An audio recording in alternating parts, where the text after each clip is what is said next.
ध्रुव जी चल दिए। मार्ग में जो कोई मिल रहा है सबसे पूछते जा रहे हैं, बता दो रे कोई प्रभु के भवन की राह।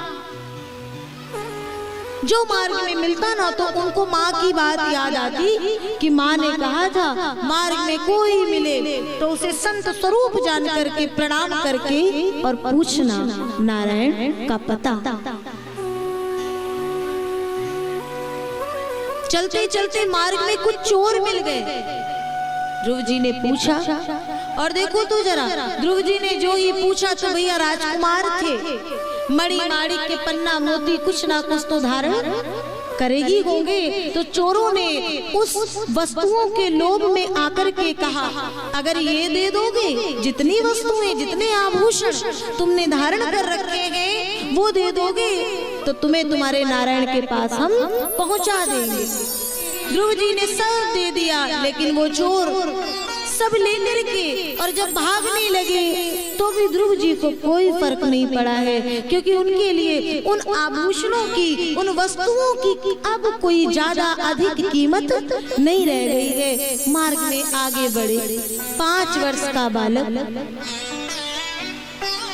ब्रह्मावर्त क्षेत्र मनु और शत्रुपा जी के उस स्थान से निकल करके वो ब्रह्मावर्त क्षेत्र कानपुर की धरा में एक स्थान है, गंगा का तट है, बिठूर नाम का स्थान है।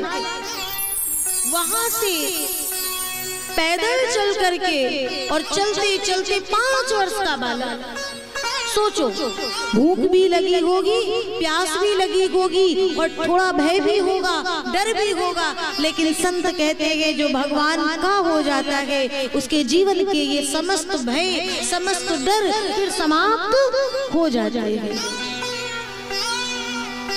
गाठन में पैसा नहीं, मांगे में सकुचाई।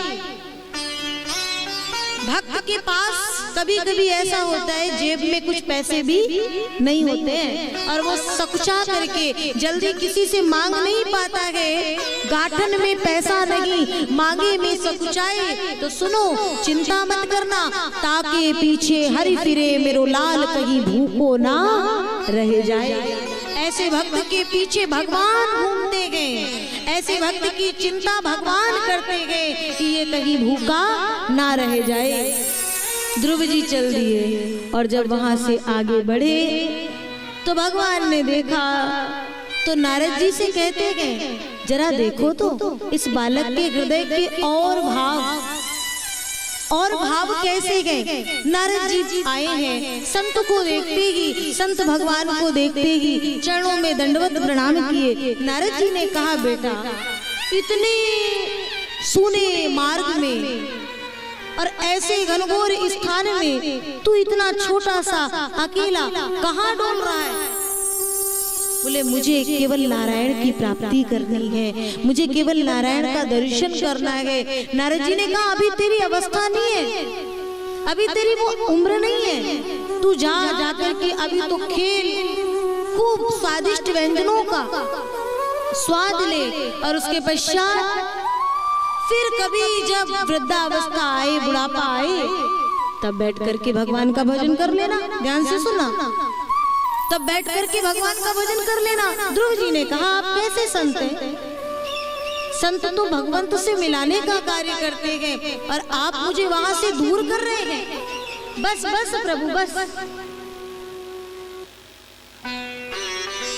आप मुझे वहां से दूर कर रहे हैं, आप कैसे संत हैं?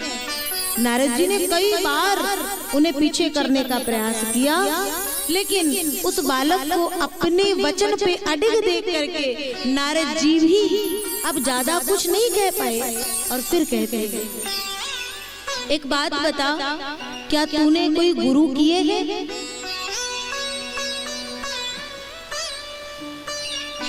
क्या तूने कोई गुरु किए हैं? बोले मैं 5 वर्ष का बालक हूँ, मेरे जीवन के सबसे पहले संत प्रभु आप हैं। अब जब आप आ गए हैं तो आप ही हमें गुरु मंत्र दे दे, आप ही हमें बता दे। तो नारद जी ने हमारे ध्रुव जी को सुंदर वो मंत्र दिया, ओम नमो भगवते वासुदेवाय। और उस मंत्र का आधार लेकर के हमारे ध्रुव जी महाराज चल दिए। और सुनो, भगवान को पाने के लिए बहुत ज्ञान की आवश्यकता नहीं है, बहुत ज्यादा अत्यधिक कुछ पढ़ने की, अध्ययन करने की कोई विशेष आवश्यकता नहीं है। भक्ति का संपुट पहले लगाना, भक्ति और प्रेम को लाने के बाद जो ज्ञान लाओगे वो आपको भगवान से मिलाएगा। भक्ति और प्रेम से रिक्त ज्ञान आपको भवसागर में डुबा देगा, क्योंकि ज्ञान आता है तो अभिमान आता है, और अभिमान के आते ही भगवान का वरदहस्त हट जाता है, दूर हो जाता है। इसलिए वो प्रेम को लेकर के वो ध्रुव वृंदावन के एक स्थान मधुवन नामक स्थान में पहुंचे, और वहीं से ओम नमो भगवते का जाप करते करते पहले मास में कंदमूल फल खाए, दूसरे मास में वो भी छोड़ दिए, जल पी करके रहने लगे, तीसरे मास में वो भी छोड़ दिए, वायु पी करके रहने लगे, चौथे महीने में सब छोड़ दिए, और पांचवें महीने में श्वास भी छोड़ दिए। पंचमे मासनु प्राप्ते जित श्वासो नृपात्मजा। पांचवें मास में अपनी श्वास को जीत लिए, और कहते हैं जब एक भक्त श्वास को जीतता है तो देवों की, देवताओं की श्वासें रुक जाती हैं। और भैया देवता छटपटा करके नारायण के पास गए और नारायण से कहते, प्रभु इतनी कठोरता, इतनी निष्ठुरता उचित नहीं है, वो छोटा सा बालक है, प्राण चले जाएंगे उसके। प्रभु चलिए और चल करके उसे दर्शन दे दीजिए, नेत्र बंद करके। ध्रुव जी तो भगवान का अंतर में ध्यान कर रहे हैं, और देवता कहते हैं सरकार हमारी ये श्वास, ये जगत ब्रह्मांड में चमक दमक जितना भी है ना गोविंद, वो सब आपसे ही है सरकार। ध्रुव जी ने इतना सुंदर भगवान को कहा कि सरकार मेरा दिल ले लो, ये मेरी जान ले लो, ये तन ले लो, ये मन ले लो, मेरे रग रग में है प्रीत तेरी, अखियन मखुमार तुम्हें से, ए मेरे रग रग में है प्रीत तेरी, अखियन मखुमार तुम्हें से है। भगवान से रहा नहीं गया, भगवान चल कर के आ गए, ध्रुव जी के सामने खड़े हो गए, प्रकट हो गए। और सुनिए, ध्रुव जी नेत्र नहीं खोल रहे, क्यों? क्योंकि जो मूरत सामने प्रत्यक्ष खड़ी है वो मूरत उनके अंतर मन में प्रकट हो चुकी है, और वो अपने अंतरपट के नेत्र से उस मूरत का दर्शन कर रहे हैं।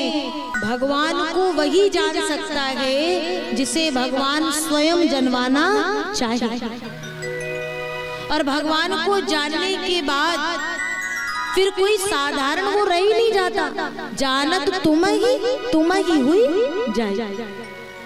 ईश्वर को जानने के बाद फिर वो जीव ईश्वर का ही रूप हो जाए।